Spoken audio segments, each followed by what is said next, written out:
Bonjour et bienvenue à notre troisième capsule sur le leadership en période de changement. Lors de la deuxième capsule, nous avons vu les trois formes que peut prendre le leadership.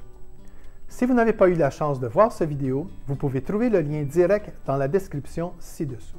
Dans cette vidéo, nous allons voir les différentes façons qu'un employé peut répondre au changement. Puisqu'il est important de comprendre que toutes les personnes ne réagissent pas de la même façon face à une altération. Lorsqu'il y a un changement, les gens qui sont impliqués répondent soit de façon constructive ou destructive, et soit de façon passive ou active. En fait, ces deux axes permettent de créer 4 groupes de personnes qui vont réagir différemment suite à un changement. Examinons chacun de ces groupes en commençant par le côté positif.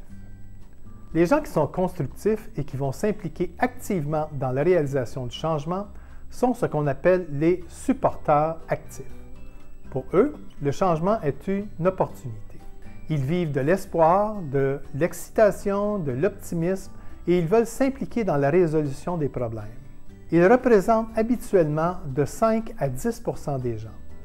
C'est peu, mais il s'agit d'alliés qui sont une grande utilité pour les autres.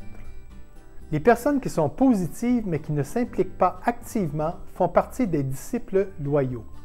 Ils représentent de 30 à 40 % des gens. Ils répondront de façon calme, en demeurant loyaux et engagés. Ils s'adapteront au changement et l'intégreront dans leur comportement routinier. De l'autre côté, un certain nombre de personnes répondront de façon plus négative et passive à la situation.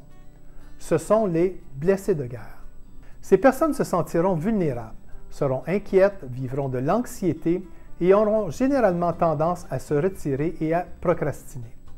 Environ 30 à 40 % des gens se retrouveront dans cette catégorie. Finalement, de 5 à 10 % des personnes feront partie des critiques. Elles ressentiront de la colère et du dégoût, feront preuve de cynisme, auront un discours négatif et dans certains cas pourront même tenter de saboter le changement en cours. Il importe de bien identifier les personnes qui font partie de chacun de ces groupes afin de calibrer les actions qui seront posées dans la réalisation du changement. La prochaine étape consiste à établir notre plan d'action et exercer notre leadership. Dans la prochaine capsule, nous allons examiner le modèle du W, les 3 formes du leadership et les réponses des employés afin de construire un plan d'action. Vous pouvez directement passer à la capsule 4 de cette série en cliquant sur le lien ci-dessous. À bientôt!